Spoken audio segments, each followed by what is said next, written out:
Pessoa e toma o seu assento. É bem verdade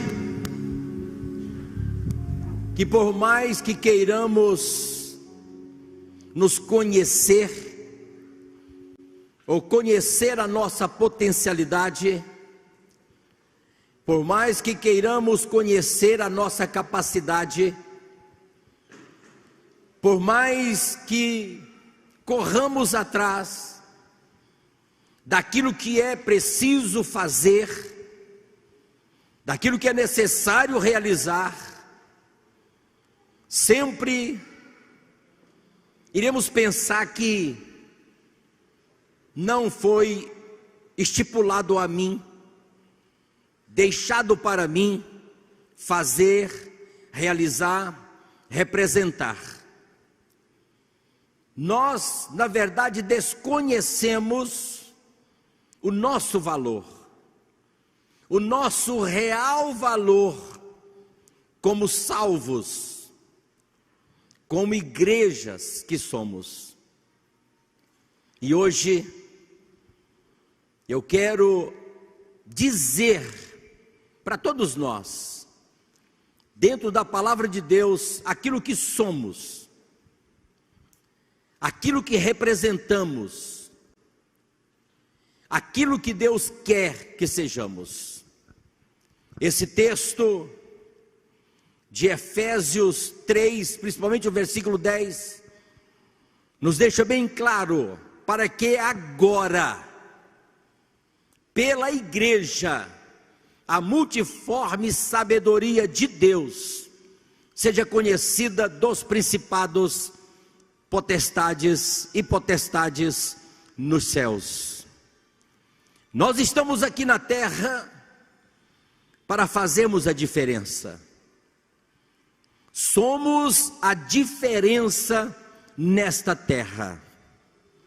Como igreja que somos, como sal, como luz, como carta, como testemunhas, como embaixadores que somos, nós fazemos uma diferença que muitas vezes desconhecemos esta diferença. Somos diferentes aqui na terra. Somos o povo de Deus. Nós somos a igreja de Cristo. Nós somos o corpo de Cristo. Nós somos a noiva de Cristo.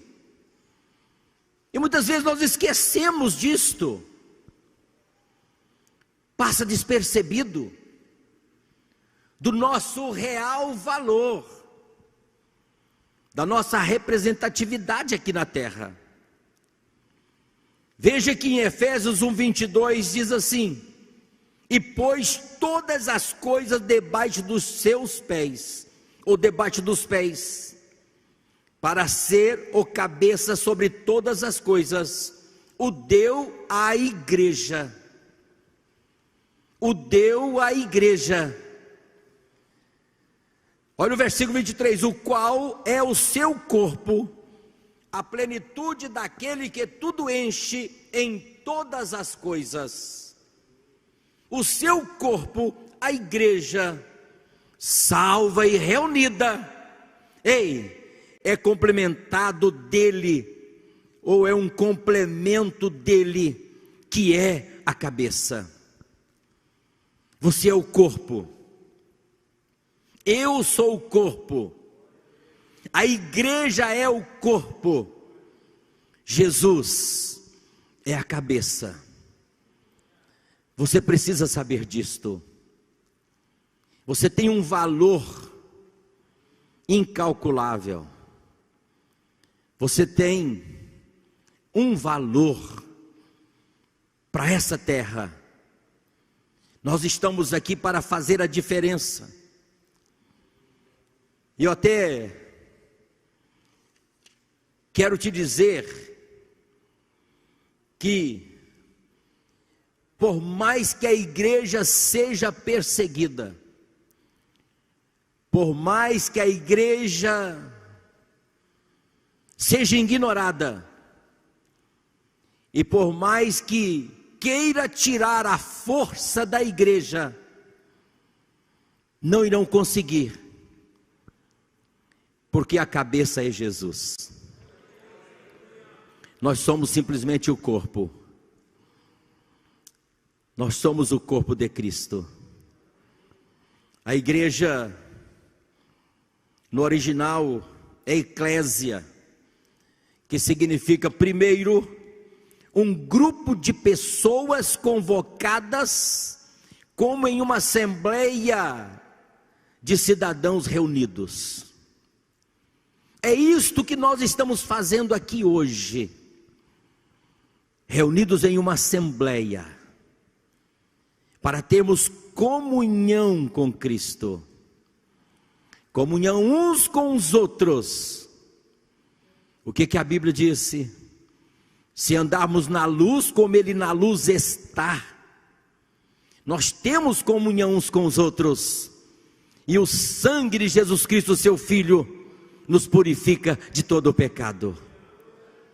Isto é igreja, um grupo de pessoas reunidas em assembleia. Segundo, o termo tem uma aplicação mais sagrada e refere-se àqueles que foram chamados por Deus para deixar o mundo e as coisas pecaminosas. Você pode dizer amém por isto? Então isto é igreja. Sim, para dentro da comunhão do seu Filho Jesus Cristo, como está em Efésios 2. Assim que já não sois estrangeiros, nem forasteiros, mas concidadãos dos santos e da família de Deus. Isto é igreja. Você é igreja. Primeiro, é um grupo de pessoas convocados como em uma assembleia de cidadãos reunidos. Segundo, é vidas salvas, tiradas deste mundo pecaminoso, para servir a Jesus Cristo. Você tem um valor. Você representa Jesus Cristo aqui na terra. Somos embaixadores de Cristo. Terceiro, o significado, o sentido da palavra igreja.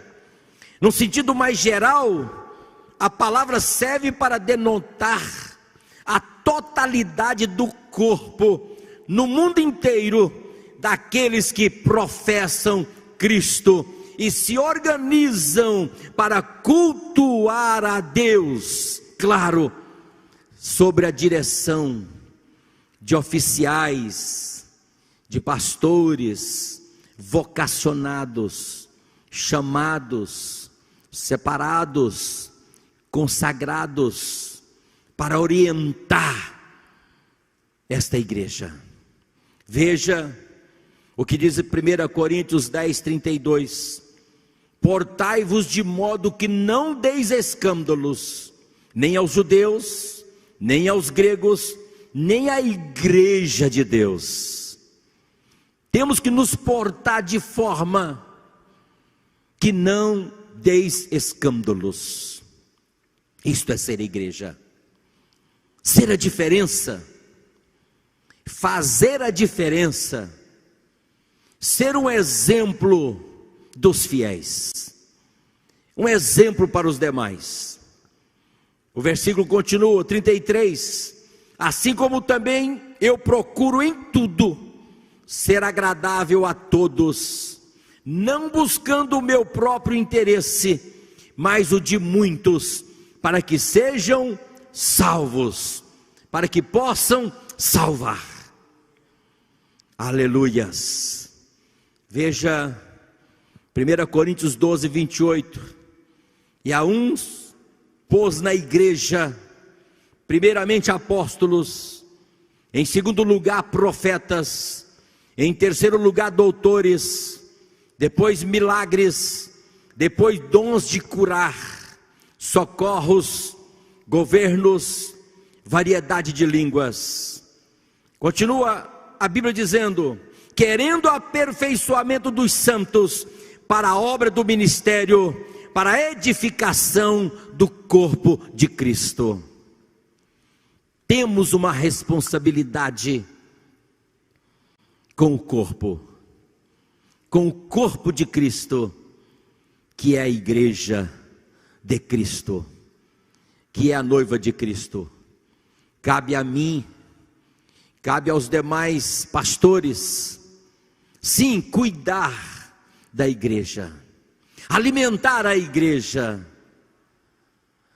servir a igreja, aconselhar a igreja, ministrar sobre a vida da igreja, e que os milagres possam acontecer.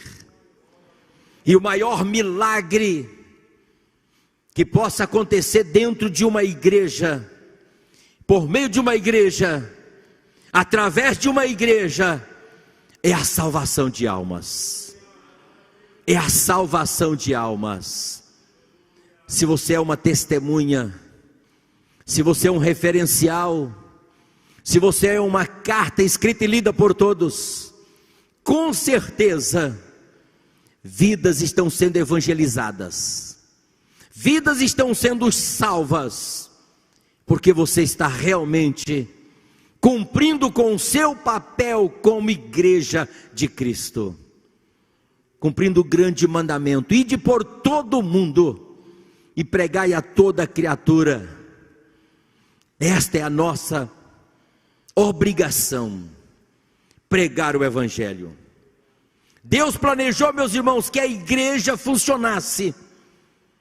E o que precisamos fazer para mantê-la no rumo certo?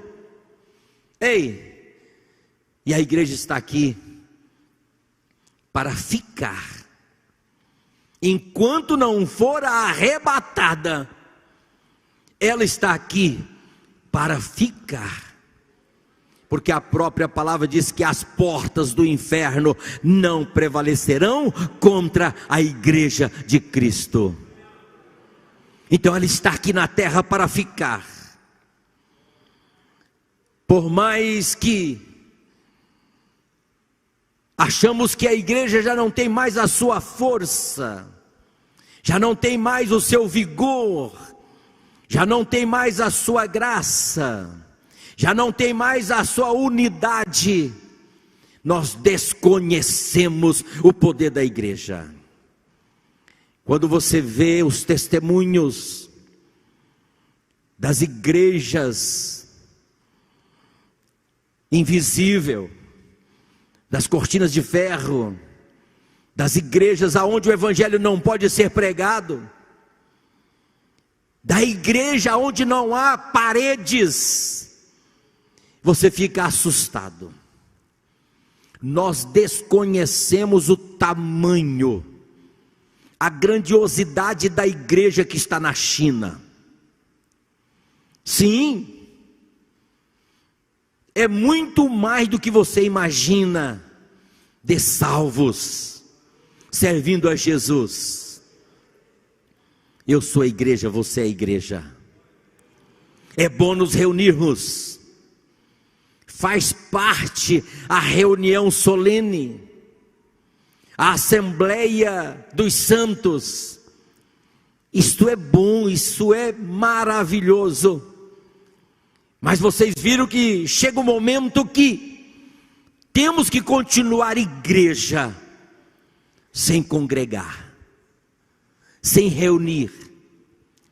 Temos que continuar lá no trabalho, lá na faculdade, lá em casa, servindo ao Senhor, lendo a Bíblia, orando, contribuindo, para que a igreja continue fazendo a sua missão.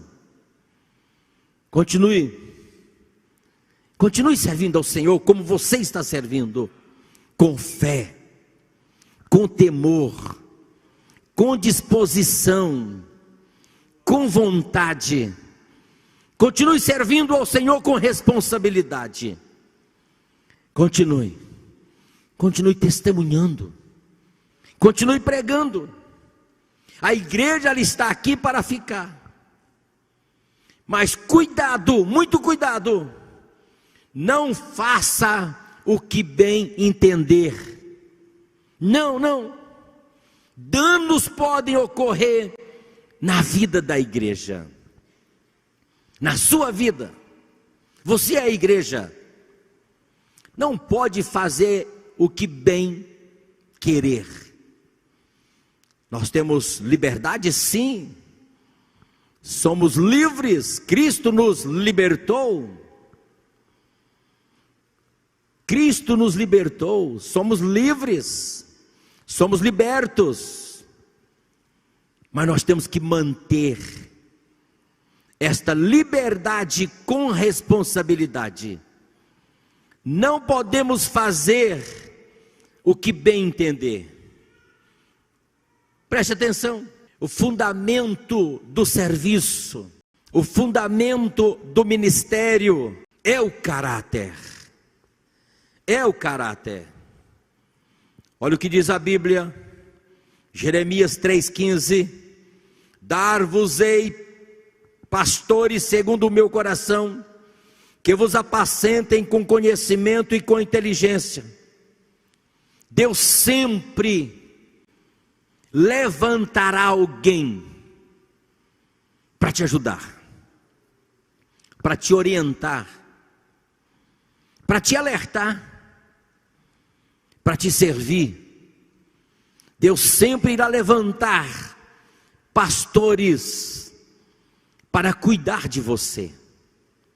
A igreja é dele, a igreja é de Deus. Caráter é qualidade inerente a uma pessoa, conjunto de traços particulares. Caráter é o modo de ser de um indivíduo. Está aqui. O fundamento do ministério é o caráter. Seja uma pessoa de caráter. Tenha uma conduta de filho de Deus. Tenha um comportamento de salvo. Eu disse no início que nós estamos aqui para fazer a diferença. E nós fazemos a diferença nesta terra. Esta terra não está perdida totalmente por causa de mim, por causa de você, por causa da igreja. Justamente por causa do seu caráter, do seu modo de ser, do seu proceder, do seu comportamento de filho, de salvo. Veja, caráter é justamente um conjunto de qualidades, boas ou más. Como igreja, nós temos que ter esse conjunto de qualidades boas. Aonde você passar, você deixa o bom cheiro de Cristo. Vai exalando o perfume de Cristo. Passou um crente aqui. Entrou um crente aqui neste ambiente. Tem algo diferente aqui neste local. O bom cheiro de Cristo, o bom cheiro de Cristo, o bom cheiro de Cristo, o bom cheiro de Cristo. Ei, deixa eu te dizer, a natureza do ministério é o serviço. Você sempre trabalha, você sempre faz, você sempre cria, você é a igreja. E a igreja trabalha, a igreja evangeliza, a igreja testemunha. O motivo do ministério é o amor. Somos conhecidos pelo amor, somos conhecidos pelo serviço, somos conhecidos pelo caráter. E a medida do ministério é o sacrifício. Somos conhecidos pela garra, pela força, pelo ânimo, pelo sacrifício. 1000 cairão ao teu lado, 10.000 à tua direita, e tu não serás atingido. serás sempre um vencedor. Por maior que seja a luta, por maior que seja a peleja, por maior que seja o sacrifício, você não para, você não para, você não para, a igreja não para. Muitas das nossas igrejas, de nossas congregações, cresceram em número, em quantidade, cresceram, prosperaram em contribuição, com as portas fechadas. Março do ano passado, abril, maio, junho, julho, sem nenhum culto presencial, e a igreja trabalhando, e a igreja fazendo, e a igreja evangelizando. Tivemos batismos, muitas de nossas congregações realizaram batismo. Nós realizamos batismos em dezembro, lembram? Que linda festa! Estou te dizendo que a medida do ministério é o sacrifício, a autoridade do ministério é a submissão. Isto é ser igreja. Estou aqui te mostrando o seu real valor, o seu real papel nesta terra, na comunidade em que você vive. O propósito do ministério é a glória de Deus. Tudo quanto fizerdes, seja feito para a glória de Deus Pai. É assim que a igreja triunfa. É assim que a igreja faz. As ferramentas do ministério são a palavra de Deus e a oração. As ferramentas que nós usamos, que a igreja usa, a palavra e a oração. A palavra e a oração. Não paramos de orar, não paramos de ler a Bíblia. Não. No início da pandemia criamos aqui 24 horas de oração. Tínhamos gente aqui a noite inteira orando. Relógio de oração. Não paramos com o nosso devocional. Não paramos com a leitura da Bíblia, da palavra de Deus, sistematicamente. E agora estamos tendo um devocional às 6:30 da manhã. Se você ainda não assistiu, assista, participa pelo Instagram da igreja AD Bauru. Isto é igreja. As ferramentas do ministério são a palavra de Deus e a oração. Agora, o privilégio do ministério é o crescimento. Você pode dizer glória a Deus?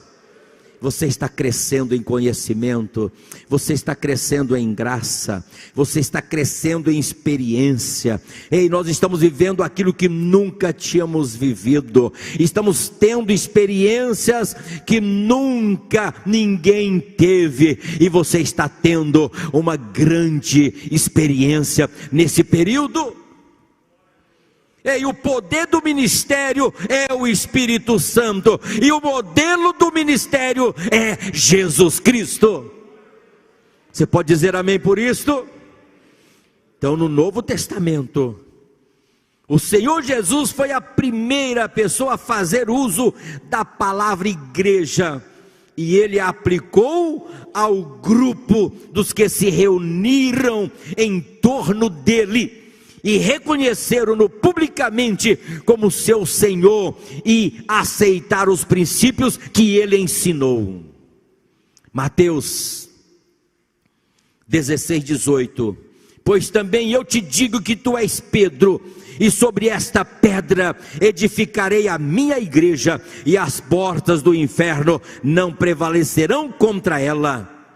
Cristo edificará a sua igreja sobre a verdade da confissão feita por Pedro e pelos demais discípulos. Jesus chama seu discípulo de Pedro, de Petros, uma pequena pedra. um fragmento de pedra. Ele disse: sobre esta pedra, Petra, uma grande rocha maciça, o rochedo, edificarei a minha igreja. Nós estamos edificados sobre a rocha. Jesus é a rocha, Jesus é o grande rochedo. Tranquilize o seu coração, confia nele. Você está firmado nele, estabelecido nele. Ele é o fundamento, ele é a rocha. Você está firmado em Jesus. Jesus Cristo é a pedra. O único e grande alicerce da igreja é Jesus Cristo. 1 Coríntios 3,11 disse: Pedro declara que Jesus é a pedra viva, eleita e preciosa, a pedra que edificadores reprovaram, mas nós aceitamos. Nós aceitamos. Dos que estão aqui, quantos já aceitaram Jesus como Senhor e Salvador de suas vidas? Oh, aleluias, aleluias. Muitos rejeitaram, muitos continuam rejeitando, mas nós não rejeitamos. Nós aceitamos. Pedro e os demais discípulos são pedras vivas, como parte da estrutura da casa espiritual, a igreja que Deus está edificando. O que diz lá em 1 Pedro 2,5? Vós também, como pedras vivas, sois edificados casa espiritual e sacerdócio santo, para oferecer sacrifícios espirituais agradáveis a Deus por Jesus Cristo. A igreja é apresentada como povo de Deus. Povo de Deus. Por isso que eu disse que você iria saber do seu real valor. Você é conhecido, você é chamado, é apresentado como povo de Deus. Diga glória a Deus. Segundo, a igreja foi chamada para deixar o mundo e ingressar no reino de Deus. Terceiro, a igreja é o corpo de Cristo. Quarto, a igreja é o templo de Deus e do Espírito Santo. 5, a igreja é a noiva de Cristo. Pastor, eu sou tudo isto e muito mais, que não dá para a gente falar tudo numa mensagem só. Você tem um valor. Este conceito aí nupcial enfatiza tanto a lealdade, devoção e fidelidade da igreja a Cristo, quanto o amor de Cristo à sua igreja, a sua comunhão com ela. Quando se fala de noiva de Cristo, fala disto: lealdade, fidelidade, sim, devoção. A igreja é uma comunhão, é uma coinonia espiritual. A igreja é um ministério, é uma diaconia espiritual. É isto que é a igreja. Ela mostra, por meio dos dons outorgados pelo Espírito Santo, tudo isto. Eu te convido a ficar em pé. A igreja é um exército engajado num conflito espiritual. Preste atenção nisto. A igreja é um exército engajado num conflito espiritual, batalhando com a espada e o poder do Espírito. Diga glória a Deus. Estamos numa batalha. E a nossa guerra não é contra a carne e o sangue, mas é contra os principados e potestades nas regiões celestiais. Mas a igreja é vencedora. Somos mais do que vencedores. Seu combate é espiritual contra Satanás e o pecado. Ei, a igreja é a coluna e o fundamento da verdade. A igreja está aqui para proclamar a verdade, para pregar a verdade, para anunciar a verdade, para viver a verdade. Jesus é a verdade. E conhecereis a verdade, e a verdade vos libertará. E a igreja proclama a verdade, anuncia a verdade, apresenta a verdade. Jesus é a verdade. Ei, a igreja deve sustentar a verdade e conservá-la íntegra, defendendo-a contra os deturpadores e falsos mestres. A igreja é de Cristo. A igreja é um povo, pois, possuidor de uma esperança futura. Qual que é a nossa maior esperança? Qual é a maior esperança da igreja? Ei, a volta de Cristo, o arrebatamento da igreja. Quantos estão esperando o arrebatamento? Podem dizer Maranata? Diga Maranata, diga Maranata, diga ora vem Senhor Jesus, ora vem Senhor Jesus. Esta esperança tem por centro a volta de Cristo para buscar o seu povo. Olha o que ele disse em João 14:3: e se eu for e vos preparar lugar, virei outra vez e vos levarei para mim mesmo, para que aonde eu estiver, estejais vós também. Jesus está voltando. Tudo nos mostra, tudo nos prova de que Jesus está voltando. Ele falou e deixou registrado em Mateus capítulo 24 de sinais que estariam acontecendo antes da sua volta. E nós já estamos vendo estes sinais. Estão todos registrados em Mateus capítulo 24. Parece que não tem mais nada para se cumprir, é só ele voltar. Jesus está voltando. Eu tenho garantia, eu tenho certeza, eu tenho convicção de vida eterna. Você também tem? Você também tem? Tem alguém nesta noite que quer ter essa certeza, que quer ter essa garantia, que quer aceitar Jesus como Senhor e Salvador de sua vida? Dê um sinalzinho aí onde você está dizendo: eu quero Jesus, eu quero ser salvo, eu quero ser perdoado, eu quero ter o meu nome inscrito no livro da vida, eu quero ser arrebatado juntamente com este povo. Tem alguém nesta noite? Aqui na igreja, lá nas redes sociais, seja pelo Face, seja pelo YouTube, seja pela rádio adebauru.com.br, você que está na nossa rádio, tem alguém? Aceite a Jesus. É noite de perdão, é noite de salvação. Tem alguém nesta noite, aqui no templo? Se você está em uma das nossas redes sociais e tem como dizer eu quero Jesus, escreve aí, alguém vai ver. Alguém quer reconciliar nesta noite? Está parado, tem uma mão levantada lá, acompanha por favor. Glória a Deus, glória a Deus. Mais alguém quer reconciliar? Onde está a segunda pessoa, a terceira, a quarta, a quinta? Venha. Venha você também aceitar a Jesus. Venha você também reconciliar. Venha você também, ei, para você ter certeza, garantia de vida eterna, para você ser aquilo que eu preguei: igreja, igreja, igreja, igreja. Parabéns. Tomou a maior e melhor decisão de sua vida. Hoje você nasce de novo.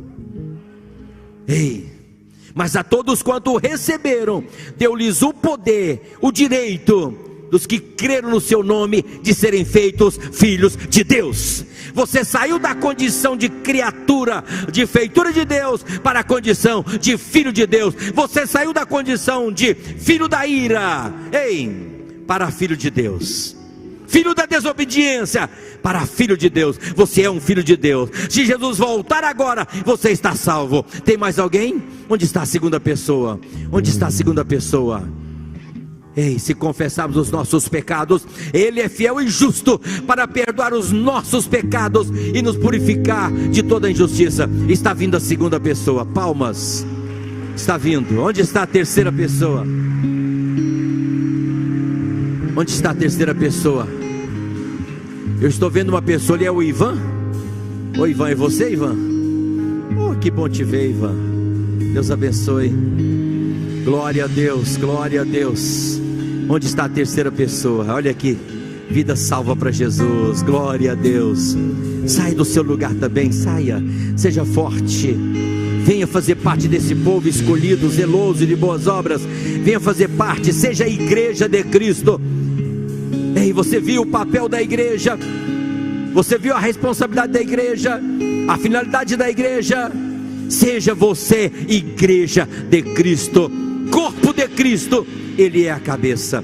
Onde está a terceira pessoa? Tem mais alguém? Vou orar. Vou orar. Decida hoje. Volte hoje, reconcilie hoje.